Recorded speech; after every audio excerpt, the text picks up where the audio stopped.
Muy buenas noches a este nuevo programa de Primer Plano y el fin de semana, la semana pasada, el día de hoy, todo el mundo habla de los 100 días, lo cual es un tanto engañoso porque en algunos temas, casi todos, pues tienen un pasado y van a tener un futuro y esos hay que insertar los primeros 100 días como presidente de Andrés Manuel López Obrador. Tomo, y voy a hablar sobre eso, la violencia. Es el asunto al que le dedicaron más tiempo. Tienen desde enero del año pasado, cuando nombra a Alfonso Durazo como el encargado de la seguridad, y por tanto, pues ya llevan un año planeando. Y el día de hoy, el presidente Andrés Manuel López Obrador tuvo que reconocer que la violencia no amaina. Y en efecto, no amaina. Se mantiene al mismo nivel, aunque con variaciones. Enumero 3 casos. El primero, la matanza de 16 personas cerca de Santa Rosa de Lima, al parecer por un choque entre el cartel de Santa Rosa de Lima, qué nombre, de pronto habrá el cartel del Niño Fidencio, el cartel de San Martín de Porres, el sincretismo entre la violencia y la religiosidad. Pero un choque entre el cartel en que encabeza el Marro y el cartel Jalisco Nueva Generación. Pero en esta ocasión ya no es por drogas, sino por el robo de combustible. Por tanto, pues crecen los delitos en los cuales se involucra el crimen organizado y se confirma que sigue habiendo enclaves geográficos. En este caso, en el corazón de uno de los estados más prósperos, más dinámicos del país, Guanajuato. Luego estaría el terrible secuestro de 19 centroamericanos en San Fernando, Tamaulipas, en donde hubo un escándalo mundial porque en el 2010 secuestraron a 72 centroamericanos y mataron a 70, 2 sobrevivieron. Otra vez más los Zetas, el mismo grupo criminal los detiene en ese punto neurálgico de las comunicaciones del noreste, San Fernando, Tamaulipas. Y luego quienes vivimos parte del tiempo en Morelos, pues ahí está un gobernador de Morena y, bueno, porque Guanajuato y Tamaulipas son panistas.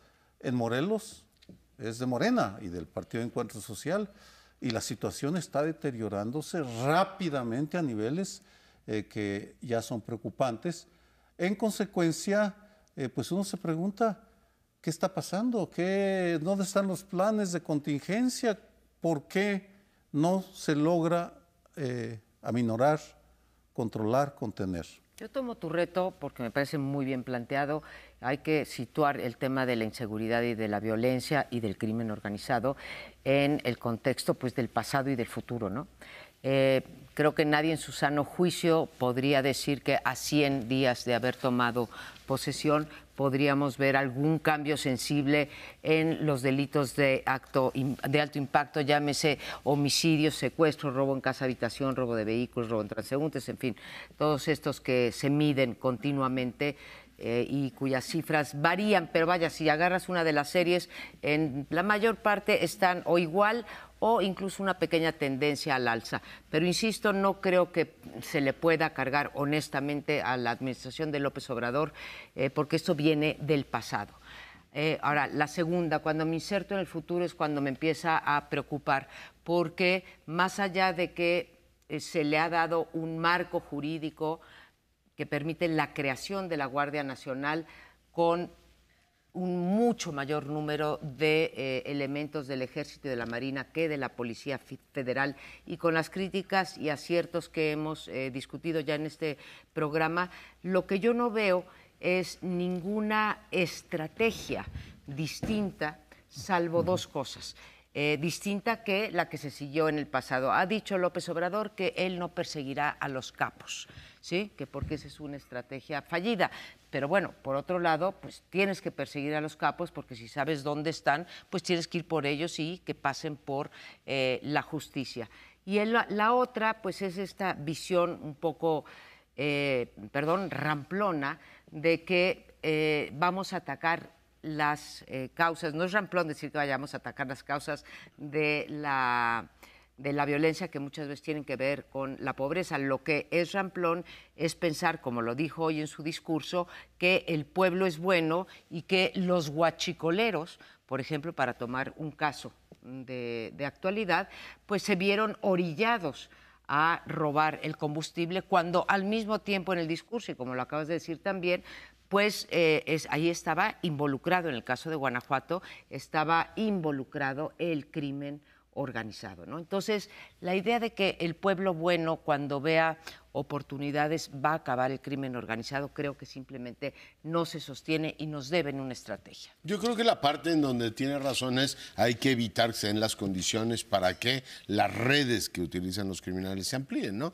Que en eso creo que tiene un punto, y él sostiene que en el caso del huachicol, que es el éxito más importante que exhibía el día de hoy, están efectivamente trabajando y lo están haciendo de manera integral. Por supuesto queda pendiente si va a ser sostenible esa estrategia o no, porque detrás de lo que ocurre con el Marro, y tomo el asunto de si la estrategia no es decapitar narcos, pues todo el operativo del gobierno de Guanajuato y el gobierno federal es un operativo tradicional de los que se han usado para derrocar a un individuo que por lo demás pues hacía una ostentación increíble. Todos hemos visto la casa en la que vivía, las condiciones en las que operaba, en fin, tenía un control territorial impresionante, y además en el momento que se ve cercado se da el lujo de mandar un golpe directo en este centro nocturno en Salamanca y decir aquí estoy y tengo capacidades operativas de desafiar al Estado. Tú puedes decir que no estás persiguiendo un cabecilla, pero claramente tienes ahí una situación que describe operativos tradicionales, igual que en gran medida el del huachicol. El tema de San Fernando sí preocupa mucho. Uno, por donde está, digo, es esa Y donde vas a la frontera, los dos, digamos, de las ciudades más dinámicas económicamente de este país, y tienes un grupo criminal que reproduce lo que hizo hace algunos años, con un Estado mexicano que pues pasan los años y no logra efectivamente afianzarse en el territorio diciendo, a ver, aquí mando yo. Tengo la impresión, simplemente lo dejo sobre la mesa, que esa visita que tuvo el presidente a Sinaloa, a la mismísima tierra del Chapo, debió haber sido, digamos, dimensionada o acompañada de una narrativa más amplia de que el Estado mexicano no le va a dejar a los narcos o a los criminales de cualquier tipo el espacio que hasta ahora han tenido. Es decir, el Estado mexicano tiene que afirmarse, como lo han hecho la mayor parte de todos los estados, y decirle a las organizaciones criminales, aquí estoy. Pero esa presencia debe ser creíble, constante, de tal manera que esta fuerza que hoy exhiben, secuestrando gente o mandando operativos violentos sobre centros nocturnos para decir aquí estamos, se reduzca. Termino diciendo que no solamente Morelos, no solamente Guanajuato, no solamente Tamaulipas, aquí en la capital de la República mataron a 2 en la Estela de Luz. O sea, no hay punto más céntrico de la capital, en pleno Paseo de la Reforma, y bueno, pues dijeron que es una venganza los del cártel de la Unión, no sé qué, que porque habían sido detenidos. Y tienes una presión que ya se nota en las calles de la ciudad. Por supuesto, cuando lo comparas con los muertos de otras entidades, no parece lo mismo. Estás hablando de 6 diarios y operando ni más ni menos que en pleno Paseo de la Reforma, con la connivencia, hoy lo dijo el secretario de Seguridad Pública, de los mandos de la policía capitalina. Por tanto, hay que revisar muchas cosas. Yo retomo lo que dice Amparo y lo suscribo. No se le puede pedir a un nuevo gobierno a los 3 meses que haya un cambio significativo en un problema tan grande que heredó de 12 años de violencia inusitada, de violencia excesiva. Tú no lo puedes cambiar esa tendencia en 3 meses. Yo lo suscribo total y absolutamente. Yo también lo suscribo. Sin embargo, ¿esto hasta dónde puede durar? ¿Hasta qué tiempo le puedes decir o puedes aceptar que esto es herencia de los gobiernos que vienen? Es decir, en algún momento ya tienes que empezar a hacer la responsabilidad, no sé cuánto tiempo, 1 año, año y medio, 2 años, para decir, no, a ver, es que ahora sí ya los resultados, si no cambian, ya no los puedes echar nada más a los 2 gobiernos anteriores, sino que tu estrategia que estás definiendo, tu oferta que hiciste durante esos 12 mismos años, de que contigo, López Obrador, sí va a cambiar esto, sí va a reducirse la violencia significativamente, entonces tú no puedes utilizar ese argumento. Ahorita sí, y repito, totalmente yo lo suscribo, pero no lo puedes utilizar para todo el sexenio. En algún momento ya tendrás que hacerte cargo de lo que funcione o no funcione. Ojalá de veras entregue cuentas en el sentido de decir, miren, se va reduciendo, mi estrategia es la adecuada. Entonces, todos lo vamos a aplaudir y decir, efectivamente, qué bueno que está tomando esta estrategia, el punto que sea, porque yo también coincido en que esto de la ayuda económica no se va a traducir en automático en reducir la criminalidad por la rentabilidad que tiene el narcotráfico. Es decir, tú cómo no puedes competir tan fácilmente con esa rentabilidad. Pero haya sido una cosa o la otra. Ahora, por otro lado también, va a tener 5 años con el uso todavía del ejército. Es lo que salió de esta reforma de la Guardia Nacional. 5 años, que básicamente podría ser la misma estrategia.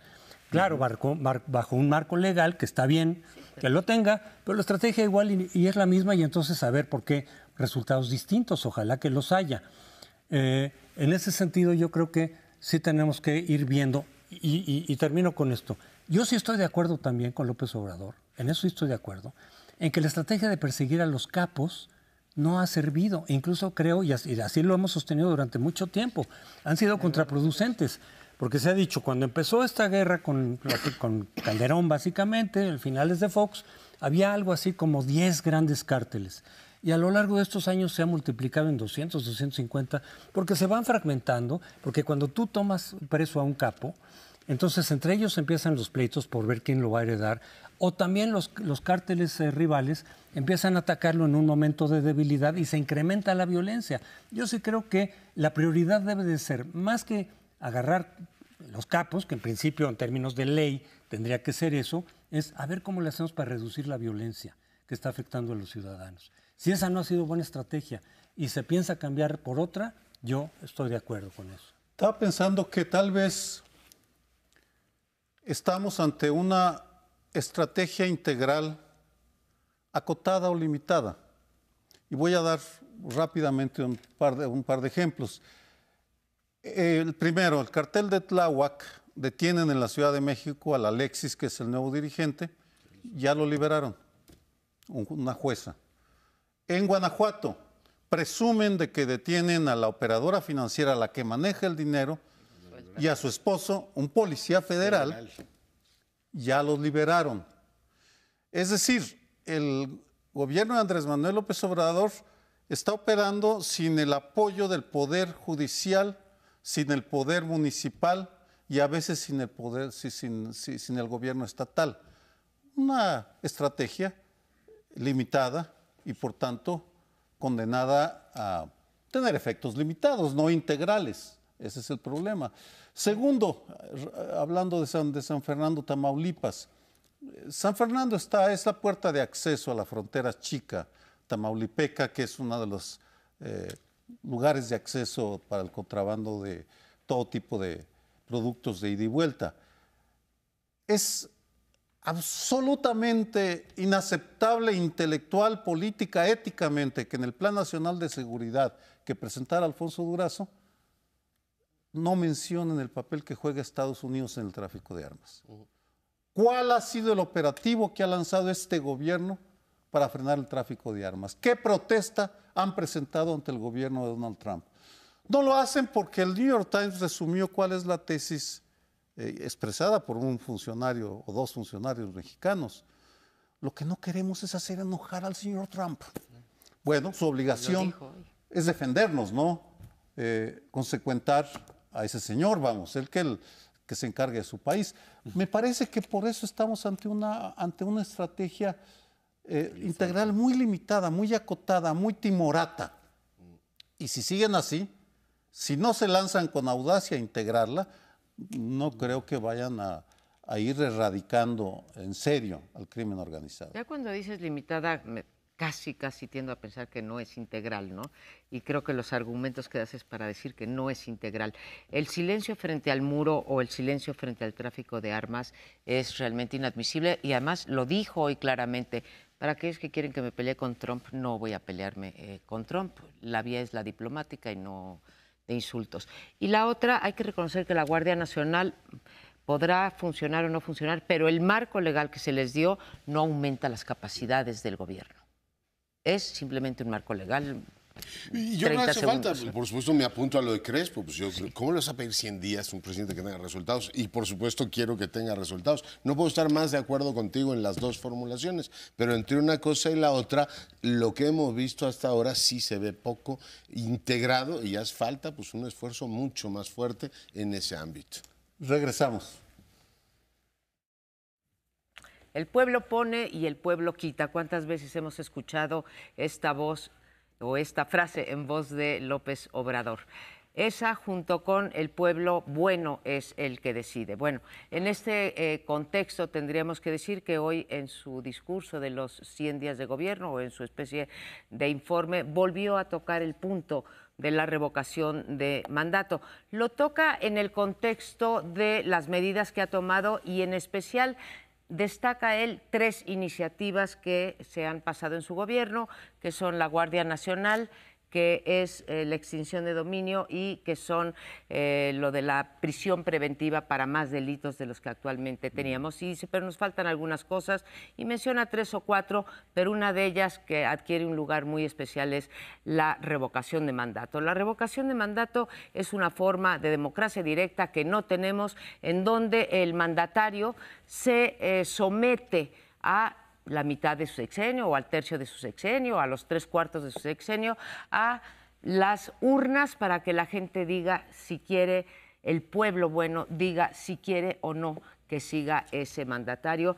Y Andrés Manuel López Obrador, Morena, están empeñados en que esa reforma que es constitucional y que requiere de 2/3 de las 2 cámaras sea realidad en México. Yo no sé si ustedes se acuerdan, pero es importante que en campaña él decía que lo haría a los 2 años. Ahora ha cambiado y dijo que a la mitad del sexenio, y esta tiene una explicación muy clara, ¿sí? A la mitad del sexenio hay elecciones intermedias y si el presidente se está sometiendo a la revocación de mandato, vamos a suponer que siguen sus altos niveles de aprobación, pues la figura del presidente, sea quien sea, atrae a mayor electorado, ¿sí? En las intermedias baja más de 10 puntos promedio la participación electoral, pero si está el presidente, 1, puede hacer campaña y 2, pues jala. Y esto, pues le damos más posibilidades al partido del presidente de tener una mayoría, de mantener o ampliar la mayoría en el Congreso.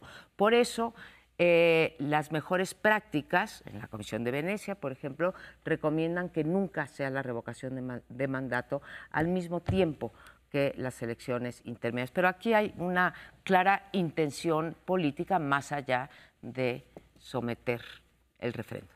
Yo creo que esa es la intención, desde luego, jalar votos, como pasó en el propio 2018, el año pasado, jalas votos para los demás cargos. Habrán varios gobernadores, en donde Morena creo que tendrá una gran probabilidad de ganar, en donde los gobernadores son de oposición, y jalar votos. Y yo creo que ha dicho de alguna forma, a veces más directamente, que él busca tener las mayorías más amplias en el Congreso, y esa es una forma, desde luego, de jalar esos votos, a ver si puede conseguir las mayorías, ya no solo la mayoría absoluta que ya tiene, sino calificada con sus otros partidos aliados. Ya la tiene también por otras vías en la Cámara Baja, pero le falta en el Senado. Yo creo que esa es la intención. Ahora, hay un riesgo también para él, ¿por qué? Porque en una revocación de mandato es solamente votas a favor o en contra. Lo que hemos visto es que cuando hay otros candidatos, varios, también lo vimos el año pasado, el voto se fragmenta y decían, se fragmenta en favor del PRI. Bueno, cuando el PRI era puntero en las encuestas, sí, pero el año pasado la fragmentación del voto favorece al que está arriba, que en este caso era López Obrador, y decíamos, esa fragmentación del voto al que favorece es a López Obrador, al que va a favorecer. Pero cuando no hay fragmentación del voto, todos los que estén descontentos con López Obrador, todos los que se vayan desencantando, si es que los hay, a lo largo de estos 2 años y pico, pueden votar por la opción no. Y de 53% de votos que obtuvo el año pasado, quítale 4%, ya sé que ahorita ya son más los que están apoyando, pero digamos, a lo largo del tiempo y dependiendo de los resultados económicos, de seguridad, podría bajar ese apoyo. Si perdiera en términos de votos, de porcentaje de votos, del 53 que obtuvo ahora a 49, ¿qué va a hacer? Yo creo que él mismo va a calcular, aunque está insistiendo en que sí va a haber revocación de mandato, me imagino que él va a hacer sus cálculos a ver si se avienta o no se avienta, porque sí implicará un riesgo de decir, ¿qué tal que 49% vota por él, pero 51% no? Pues yo sigo, por supuesto, escuchando el planteamiento y me resulta desconcertante. Por supuesto, lo despersonalizaría y diría, a ver, es buena idea meter revocación de mandato cuando tú tienes un sistema en el cual el pueblo vota. El pueblo votó porque el presidente fuera 6 años. Eso dice la Constitución y el pueblo, ese mismo pueblo bueno al que se quiere invocar, ya dijo, queremos que López Obrador sea presidente por 6 años. Yo creo que esa parte digamos, de la partitura no tiene por qué alterarse, a menos que quieras generar, por un lado, esto que tú comentas, de que el presidente esté en la vuelta, que lo podría estar de todas maneras sin necesidad de meter el instrumento, como lo acaba de estar Trump, en las intermedias de los Estados Unidos. Oye, esto es político. Bueno, pero también podría perder López Obrador. Tú tienes al presidente presente. Fox quiso mayoría presidencial. Vamos, desde 91 los presidentes están en la boleta en las intermedias. O sea que eso no necesariamente requiere una reforma constitucional. O sea, cualquiera de las situaciones en las que uno se ponga es una mala idea. Uno, que gane, pues en realidad es un ejercicio de vanidad política que abre la posibilidad inquietante de que se quiera reelegir. Si ya modifique esto, ¿por qué no me voy a reelegir en el próximo trienio? Yo creo que eso no es buena idea para nadie, y menos para él. La otra es que pierda. Entonces tú tienes un presidente que fue mayoritario ahora y de pronto le dicen, pues, ¿sabe que ya no estamos contentos con usted? Y abres una crisis constitucional que no le veo absolutamente ninguna utilidad. Y la tercera, que lo liga a consultas. Y las consultas lo que están haciendo no han dado buen resultado hasta ahora, es politizando un montón de temas, la de Morelos o cualquier otra, que trasladan a la sociedad una animosidad política que no es útil. O sea, a partir de ahora la política va a ser o defiendes al presidente o estás en contra del presidente, porque en 2 años vamos a tener que votar por eso. Yo no le veo ninguna buena salida a ese planteamiento. Ay, me recuerdan las discusiones de Bizancio, famosas. Más o menos. En las cuales se discutía de cuántos ángeles caben en el alfiler, en la cabeza de un alfiler, o si tienen sexo los ángeles y los querubines. ¿Y en qué quedaron? Pues son bizantinas, no queda de nada. Pues es decir, podemos seguir discutiendo ad eternum ventajas y desventajas, los cálculos de Andrés Manuel. Le encanta andar en campaña, bueno, ya tiene una razón para andar 3 años en campaña. Creo que con la información que hay ahora, bueno, a mí quisiera que durara 6 años y que le fuera muy bien, vamos, en casi todos los temas. Pero, pues, cuando uno revisa las cifras, de los 30 millones que recibió, el 17 millones son cambiantes. No eran votos leales, solo eran 13 millones de votos leales. Y es tan difícil anticipar el humor ciudadano. En los medios que yo muevo, confieso que no son fifís, son de medios académicos, sector salud. Son fifís. ¿Son fifís? No, son fifís. Yo estoy en una universidad pública. Vamos. Yo también, pero soy fifí. Bueno, eres fifí, o somos fifís tal vez porque así nos llaman, pero las críticas a políticas concretas han ido subiendo de tono en los últimos 3 meses. ¿Quiere decir algo eso? Lo ignoro, porque la historia de las ideas, la evolución de las ideas es absolutamente impredecible.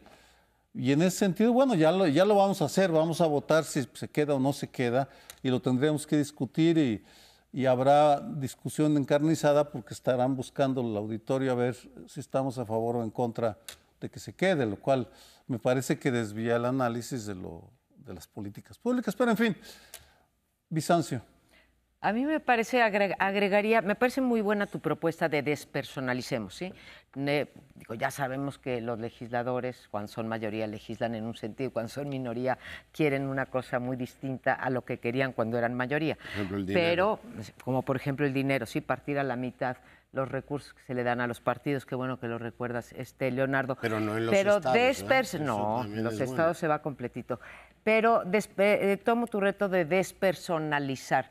Creo que uno de los argumentos más fuertes que se han dado y concluyentes, hasta donde puede ser concluyente en la ciencia política o en el análisis político, es que las revocaciones de mandato, ya sea incluso para cargos menores, te llevan a la irresponsabilidad en el gobierno. Como tú te quieres, hay pocos presidentes que no quieran quedarse, ¿no?, a terminar su mandato, los debe de haber, pero hay pocos, entonces te lleva a llevar a cabo políticas muy populares, aunque tú sepas que no son sostenibles a largo plazo, ¿sí?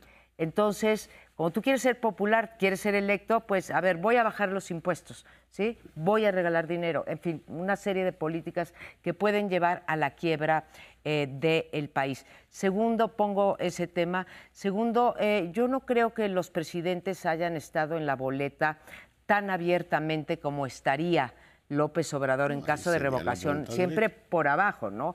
Pero vaya, Andrés Manuel López Obrador tiene tal legitimidad que, digo, no sé qué opinen ustedes, pero las mañaneras es una forma de promoverse todos los días. Hay gente que dice que va en contra del artículo 34. ¿Estuvo Salinas en la boleta o no? Pues bueno, estuvo, bueno, en el hubo una 97 legitimidad por ¿estuvo ese Cedillo empeño. en la boleta o no? Bueno, todavía no teníamos ¿En el 2003 estuvo Fox democracia. en la boleta o no? Pues ¿En el 2009 estuvo Felipe Calderón en la boleta o no? No como podría estar. ¿Y en el estar. 15 estuvo Peña Nieto o no? No como podría estar. Pues bueno, sí, y tan no, bueno, todos estos que me dices, salvo Salinas, fueron perdiendo en las intermedias. Salinas y Peña ganaron mayorías. en las intermedias. Salinas Peña tuvo sí, mayoría en el último Congreso. pero Felipe Calderón y Fox perdieron y severamente, ¿no? O sea, los resultados no están predeterminados. Oye, que el pero presidente creo que esté es en la una boleta mala idea. no quiere decir que gane. Hay riesgo. Sí, Que hay gane, riesgo. está. Ahora, te lleva a irresponsabilidad y a querer usar alguna. Totalmente. Ya ven, de acuerdo. Bizancio otra vez. Sí, no, pero a final de cuentas, Bizancio, mira, a lo mejor es una discusión bizantina, pero a final de cuentas se tiene que tomar una decisión al respecto y sí puede tener consecuencias. Yo no soy tan partidario de la figura, ya despersonalizando, de la revocación del mandato en un régimen presidencial. Es una especie como de jalar del parlamentarismo lo que le llaman el voto de censura, donde en cualquier momento tú puedes, con una mayoría, quitar a un primer ministro, a un jefe de gobierno, por cualquier razón, incluso políticas, no por razones de corrupción, sino estrictamente políticas, de pronto lo puedes quitar para renovar y para que no tengas que aguantar un presidente o un jefe de gobierno que está haciendo las cosas mal. Eso yo le veo de positivo en el sistema parlamentario. Cuando tomas esa figura y la adaptas al presidencialismo bajo revocación de mandato, al final de cuentas es un ejercicio más rígido, que genera más complicación, que movilizas a toda la ciudadanía. Ya no es cosa nada más del Congreso, sino de toda la ciudadanía. Lo hemos visto, por ejemplo, los problemas que ha traído en Venezuela, sabiendo que y en algún que otro país latinoamericano, sabiendo que las condiciones no son idénticas que Venezuela, no estoy diciendo que sea lo mismo, pero ciertamente ha generado ahí también unas tensiones enormes. Es decir, la rigidez del sistema presidencial sí genera que la revocación de mandato pueda generar problemas. Es una pésima idea y me acogería al principio. Como es bizantina la discusión, es bizantina. Digan, señores, es notoriamente improcedente con todos los problemas que tiene este país que discutamos si el presidente debe durar 3 o 6 años en su encargo, si ya dura 6. Déjame decirle a Sergio por qué no es bizantina, porque Andrés Manuel López Obrador ya dijo que haya o no reforma constitucional, va a haber revocación de mandato, por las buenas o por las malas, con la ley o sin la ley. Que eso llama la atención que defiende la política hacia Venezuela por la Constitución, y en esa parte de la Constitución no le gusta tanto, ¿no? En Bizancio también había quien mandaba, el archimandrita. Muy bien, nos vamos a un corte y regresamos en unos minutitos. Quizá uno de los puntos y propuestas positivas, más positivas desde mi punto de vista, del proyecto de López Obrador son los programas sociales, por su intención de igualar las cosas, de abrir más oportunidades, de que gente que tiene necesidades fuertes pueda recibir algún tipo de ayuda del Estado, lo cual en términos económicos hay diferentes puntos de vista, pero muchos dicen, bueno, eso genera e incrementa, digamos, además de la igualdad social que puede suponer, es decir, apuntar un poquito más a esa igualdad, puede incrementar la posibilidad de gasto, de consumo, dinamizar la economía. Hay un gran debate al respecto sobre si ayuda o no en términos económicos y bajo qué condiciones, pero políticamente también puede tener consecuencias. Es decir, los programas sociales se pueden condicionar dependiendo también de cómo se programen, de cómo se apliquen, de cómo se ejecuten. Puede generar desde luego una serie de clientelas electorales y en esa medida pueden afectar la equidad electoral. Así lo hacía el PRI, con clientelas también, aunque el PRI desde luego incurría en compra de votos, incurría en fraude burdo. Y aquí se dice, y yo le puedo creer a López Obrador, no va a haber fraude electoral. Pero estos programas sociales se pueden aplicar y ejecutar de tal manera que te genere un compromiso y un agradecimiento electoral y una vinculación personal. incluso con López Obrador o con su partido, que efectivamente pueda generar clientelas electorales que desvirtúen en alguna medida la equidad. Y en ese sentido apareció un artículo muy interesante en Nexos de nuestra colega María Amparo Casar, que le mete números a ese proyecto, qué podría implicar en términos electorales, por lo cual le voy a pedir a Amparo que nos amplíe un poco más esos números que metió. No, es simplemente, primero decir que es muy difícil corroborar esto de los programas sociales porque no tenemos información. Primero, lo que se llama el censo del bienestar no fue levantado ni por una dependencia económica ni por un órgano con cierta autonomía e independencia como sería el INEGI. No tiene en ese sentido las características de un censo, ni siquiera te diría de un padrón. Fue levantado por los morenistas, no sabemos ni quiénes, siervos de la nación se llaman, no sabemos ni quiénes son, ni cuánto les pagan, ni qué representatividad del universo nacional están cubriendo. Entonces, pues ya de entrada es una cosa partidista que no se debería de aceptar para un programa social. Si tomamos nada más 7 de los más de casi una veintena de programas que ha anunciado, porque para los demás no encontramos datos ni de beneficiarios ni de cuánto cuestan, lo que vemos es que el número de beneficiarios alcanza a los 23 millones de mexicanos, de 7 programas, ¿sí?, que van entre estudiantes discapacitados y quitando duplicidades, estudiantes discapacitados, becas de educación superior, viejito, tercera edad, sembrando vida y las tandas de bienestar, ¿sí? Bueno, suma 23. Entonces, el ejercicio que se nos ocurrió hacer fue ver qué porcentaje del padrón electoral sería este. Y pues, si uno ve cuántos mayores de 18 años va a haber en México en el año 2021, o sea, dentro de 2 años, cuando sean las intermedias, pues te encuentras con una participación en las intermedias del 53%, que es el promedio de participación electoral, pues resulta que ya con eso tendría el 53% de los votos, asumiendo que cada beneficiario vota por él. Ese es el argumento en términos generales. Yo quiero decir una cosa, a mí no me parece que una política social esté determinada por un conjunto de programas sociales. Una política social es una cosa que va mucho más allá de 10 programas o 15 programas sociales. Entonces habría que verlo de esa manera. Yo creo que es un espléndido artículo el tuyo y por supuesto detectas, digamos, la vocación justiciera del presidente, que la tiene. Es un hombre que está comprometido a usar el dinero público para tratar de reequilibrar o cohesionar la sociedad y ahí pues tiene un reconocimiento muy amplio, pero al mismo tiempo que es un empresario político de primer orden, ¿no? Se le está haciendo un cálculo, como lo hizo desde su Tabasco natal en el 88, lo hizo en el 94 y lo puso en práctica en la Ciudad de México y yo digo que sigue siendo el referente más importante del éxito del obradorismo. Cuando dicen el presidente va a tener éxito, pues vean la ciudad capital que gobernó, creó todos estos, digamos, políticas sociales hasta la fecha.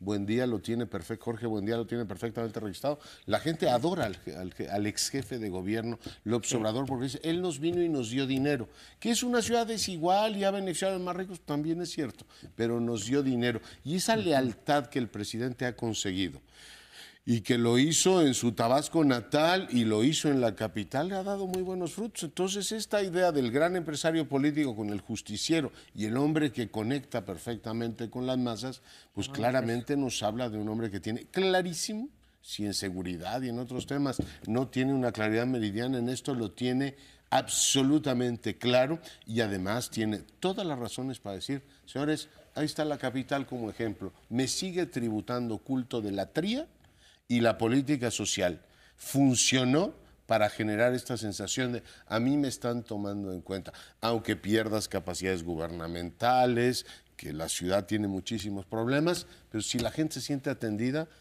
eso paga. Hijo, qué temas, todos como verán son temas absolutamente complicados y difíciles de meter porque nos falta información. Yo recupero la idea que soltó María Amparo. Necesitamos más información e información confiable, verificable, que nos permita saber del universo de 23 millones de beneficiarios, qué significa, de dónde salieron, quién los registró, para extender el ejemplo, esos 23 millones, de esos 23 millones, ¿a cuántos se les va a dar el dinero a través del banco de Bansefi y a cuántos a través de Banco Azteca? ¿Por qué se eligió Banco Azteca para repartir el dinero en todo el país? Porque estamos hablando de las partidas, haciendo un lado el pago de la deuda de Fobaproa, de todos los endeudamientos que traemos, tal vez vaya a convertirse en la partida más importante del presupuesto de egresos de la Federación. En consecuencia, necesitamos mucha más información para poder opinar sobre los programas, sobre el impacto político. Regresamos a un punto fundamental de la cuarta transformación. Depende fundamentalmente de una persona, de un líder, porque esa lealtad en la Ciudad de México pues se transfería antes al PRD, luego a Morena, pero no está tan claro que sea transferible a una institución. Y porque Morena, ¿qué es? La semana pasada lo estuvimos discutiendo. ¿Qué es? ¿Qué tienen en común Gerardo Sosa Castellán y Santiago Nieto? O Lili Telles, la senadora proveniente de TV Azteca, con Olga Sánchez Cordero. Estamos ante un ente amorfo, una suma, un muégano de agregados que se han ido sumando así al aventón y que varía de estado a estado y que tienen como único referente, como única figura hasta ahora. Hablo del Ejecutivo, no, fundamentalmente, no del Legislativo, a un político que está entrando en una etapa de la vida pues complicada porque le da. Yo retomo la idea tuya, Leonardo, de que el efecto político de los programas sociales ya lo vimos en la capital y fue muy exitoso. ¿Por qué no habríamos de esperar que fue más o menos el mismo esquema a nivel nacional, ya desde la presidencia, con tantos recursos? Podemos ver que efectivamente puede tener ese efecto electoral que ha hecho que la izquierda, desde que llegó aquí en 97, primero bajo PRD, ahora seguramente bajo Morena lo seguiremos viendo, se convirtió en un partido hegemónico, básicamente. No solo por esa razón, no quiero decir, pero le ayudó desde luego. Y aquí solo quisiera yo agregar en términos de las políticas sociales, algo que se ha discutido también en las últimas semanas. El quitar programas sociales como lo de las guarderías, aunque después le vayas a dar dinero directamente a las personas. También el Seguro Popular, aunque lo vayas a sustituir por otra cosa, creo que tiene intención electoral, es decir, quitas de alguna manera instituciones y programas que ya están y no están identificados con él porque ya están. Paradójicamente, la derecha, digamos, fue que metió algunos de estos programas que serían propios de una izquierda progresista para ayudar a mamás que tienen que trabajar, de pocos recursos, y lo del Seguro Popular, que con todas las deficiencias, pues de alguna manera ha ayudado a brindar algún tipo de ayuda en ese sentido. Lo quitas, me dicen algunos colegas del CIDE que trabajan en eso en particular, dice, el Seguro Popular quitándolo, aunque lo sustituyas, digamos, va a generar más pobreza en lugar de menos. Si se trata de que haya menos pobreza, por eso los medios para obtener los objetivos siguen siendo muy importantes. Y yo creo que tiene una intencionalidad electoral esto para decir, estos programas ya no se les identifican ni con Morena ni conmigo. Mejor voy a sustituirlo por otros programas que estén más directamente personalizados. Eso, digamos, todo el sentido de decir, y lo repitió hoy en su discurso, no habrá ningún intermediario. El intermediario, el sello de la casa soy yo. O sea, no hay capacidad de institucionalización, ni quieren, no hay intención de institucionalización. Si uno revisa sus actividades de los fines de semana y de los últimos 2 meses, todos los primeros entregas de tarjetas, de cheques, de lo que quieras, han sido por él. Él los inaugura en cada uno de los estados y pasa un discapacitado, pasa un estudiante, etcétera. Entonces, el signo es Andrés Manuel López Obrador. Incluso en el padrón, todavía, Sergio, hace 15 días, portaban la de este gobierno de transición, servidor de la nación, gobierno electo del presidente Andrés Manuel López Obrador. Todavía al día de hoy, así está levantado. Mi problema es si es sostenible. Este año tuvo el dinero, Yo no sé si esto es sostenible y sabemos, como en la teoría de sobrecarga de la democracia, que una vez que tú das un programa, quitarlo es un gran problema. Sí, Leonardo. sí, claro que lo es, pero bueno, en la ciudad ha sido sostenible, ya 20 años la misma coalición, si tú ves los apellidos, Morena o PRD, son exactamente los mismos que gobernaban hace 20 años y les ha dado para eso. Tú tienes una ciudad en la cual no mejoran los servicios públicos, no tienes educación de calidad, pero sigues transfiriendo dinero a la gente y la gente le sigue tributando lealtad primero al líder, de manera indiscutible, que ha sido pues el factor de decisión en las últimas, ¿cómo se llama?, transiciones en la capital. Por tanto, él tiene todos los elementos, igual que en el ámbito de sus conferencias, es decir, ustedes digan lo que quieran, a mí esto me ha dado resultados. Bueno, pero se nos termina el tiempo y nos vamos al último segmento. Bueno, y el viernes fue el Día Internacional de la Mujer y hubo muchísimos temas en la agenda pública que vale la pena, por supuesto, reconciliar, desde un debate senatorial que tuvo sus más y sus menos, una decisión del Congreso de Nuevo León que generó, por supuesto, una polémica enorme, esta idea de criminalizar a las mujeres porque optan finalmente por decir qué hacen con su cuerpo, vuelve a poner a nivel nacional hacia dónde tiene que ir la agenda de derechos de las mujeres. Se lo preguntaron al presidente y él dijo, esto hay que someterlo a consulta. Y bueno, pues para el gusto de muchos, igual que ocurrió aquí en la capital hace 15 años, el tema de consultarle a la mayoría los derechos individuales, de entrada te lleva a que las posiciones más conservadoras sean las que se van expresando en los grupos, en fin, en este caso parlamentarios, donde por cierto en Morena hubo una fricción abierta, la posición de la senadora Lili Telles y algunas otras como Mitchell que decían, a ver qué hace la extrema derecha infiltrar en Morena. En cualquier caso, el asunto se planteó de manera descarnada y el presidente, con este estilo beisbolero que ahora tiene, los bateó hacia uno de los, efectivamente, jardines y pospuso un debate que, sin embargo, creo yo que tiene una rabiosa actualidad. ¿Cómo lo ven? Yo creo que te quedas corto y que es mucho más grave que el buen resumen que nos haces. Y digo que es más grave porque después de la marcha, fundamentalmente, bueno, se dijo así, campesina de las mujeres, también dijo que no tenían por qué marchar las mujeres, ¿no? Que sus derechos estaban garantizados. Yo no veo en dónde estén garantizados, sobre todo ahora ha habido un recule de lo de los refugios, ¿no?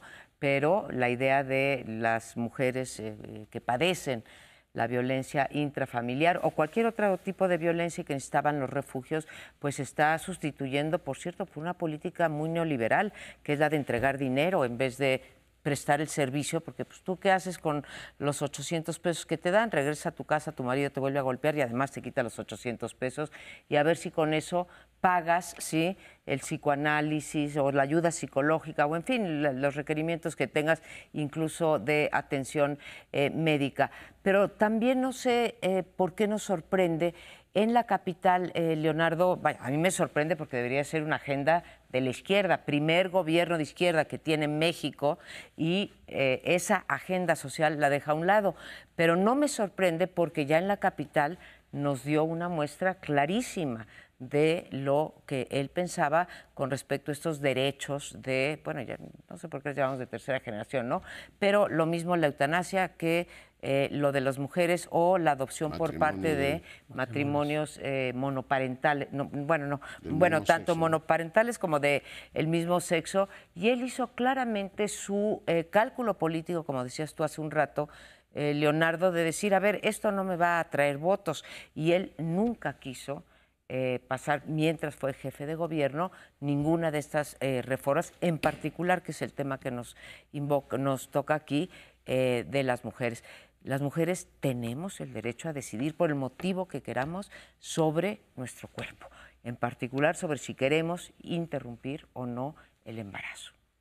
Pues sí, pero en el discurso en Palacio Nacional del Día Internacional de la Mujer dijo algunas cosas más relacionadas con el hecho de que los ciudadanos se organicen. Menciono dos que son fundamentales para entender la manera como las creencias profundas del presidente.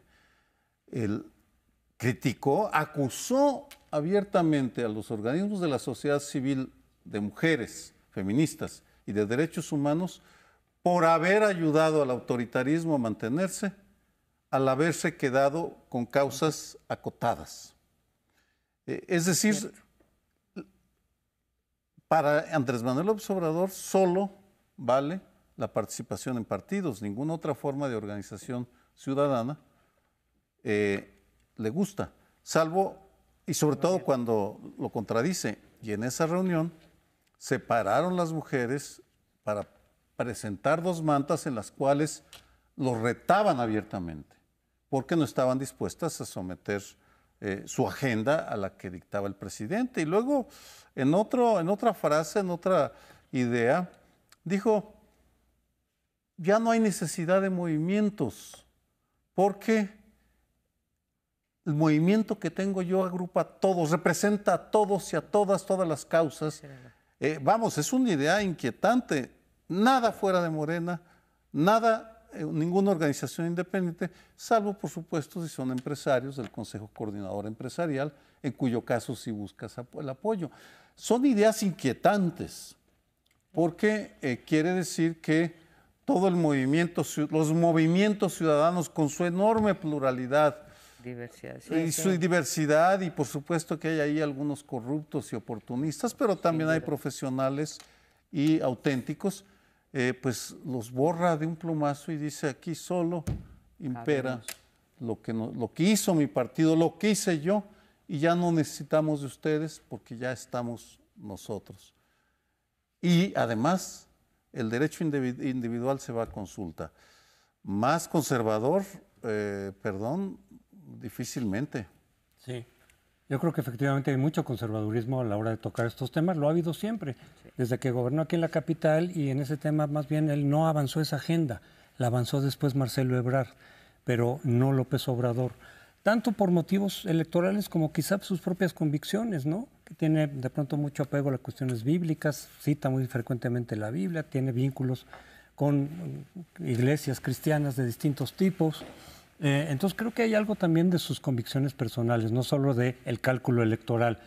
Pero el problema, independientemente de cuál sea la postura en cada uno de esos temas, de derechos de la comunidad gay, de las mujeres en términos generales, de género, la cuestión de la interrupción del embarazo, que es muy delicada, efectivamente, es muy controvertida, porque involucra la vida de los niños por nacer. Esa parte es muy complicada, yo lo sé. No estoy a favor de todas maneras de penalizar a las mujeres que por las razones que sea sienten que no pueden tener un bebé en ese momento, pero es un tema delicado. Pero los otros son cuestiones de libertades, si se casan los del mismo sexo o no, incluso la eutanasia, en donde uno ya puede decidir: yo ya acabé de estar aquí, estoy con enfermedades que no se pueden curar, y en cambio me estoy sintiendo cada vez peor. Son derechos que esos se tendrían que respetar, ahí sí. Lo del aborto, repito, es muy difícil, es muy complicado ese tema. Pero todos los demás de los derechos creo que ni siquiera tendrían que estar a debate. Y aquí el punto que es preocupante es someter a consulta derechos individuales, derechos de minorías. En una democracia se considera que una vez que se ha reconocido esos derechos, y ya están muchos de esos en la Constitución, si esos no se someten a consulta, incluso la regulación de las consultas que hay hoy por hoy, ¿sí? Dicen claramente que esos derechos individuales de las minorías no pueden ser sujetos a consulta, porque entonces lo estás convirtiendo en una democracia cuyo en la democracia liberal es fundamental la protección de los derechos de las minorías.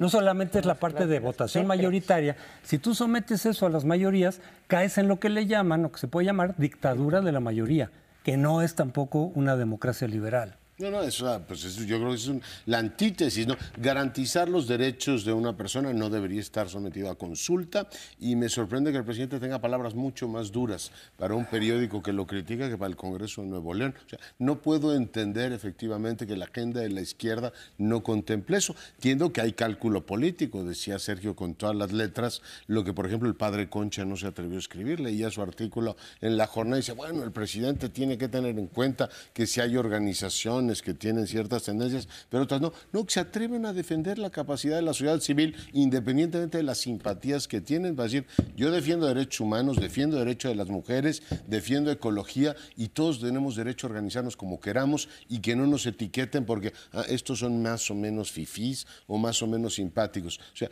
yo creo que la capacidad, la garantía de una sociedad libre es poderse organizar como quiera. Y la segunda, pedirle a un presidente de izquierda que los derechos de las mujeres se deben garantizar no solamente creando un gabinete paritario, que está muy bien que lo haga, sino reconociendo el derecho de todas las mujeres a decidir sobre su cuerpo. Y la segunda, desarrollar una mínima empatía. Eso me ha sorprendido mucho con las mujeres golpeadas. Tú, una mujer que la golpea, cuyo marido la golpea, no le puedes plantear dinero, es una impertinencia. Y la segunda es que las atienda a Gobernación. Aquí se ha acreditado cómo las víctimas llegan efectivamente desde los desaparecidos, o sea, las familias de los desaparecidos hasta quien puede imaginar, y no encuentran en el Estado receptividad. Pensar que porque llegó a la 4T ya tienes un Estado mexicano que funciona con calor para atender a esas mujeres y que solo es un problema de dinero, pues una ausencia de empatía, pero particularmente que en el centro de su grupo no le hagan ver, presidente, es usted muy popular, es usted muy querido, es usted el amo de este país, pero tiene que desarrollar empatía hacia la causa de las mujeres. Y hablando de que en efecto es el gabinete más paritario que hemos tenido en términos de género, y probablemente también, no he checado los números, pero también el Congreso, y que no haya habido en todo el gabinete ninguna mujer que se haya pronunciado, digamos, o haya condenado o haya criticado estas palabras de López Obrador, es realmente sorprendente. Sí, hay muchos compañeros y compañeras del movimiento por los derechos humanos que se inhiben frente a López Obrador. Por eso la postura de un buen número de mujeres el viernes pasado me pareció tan valiente y oportuna. Una vez más están a la vanguardia. Sí, señor. Nos vamos. Muchísimas gracias por su compañía. Nos vemos aquí la semana próxima en El Primer Plano.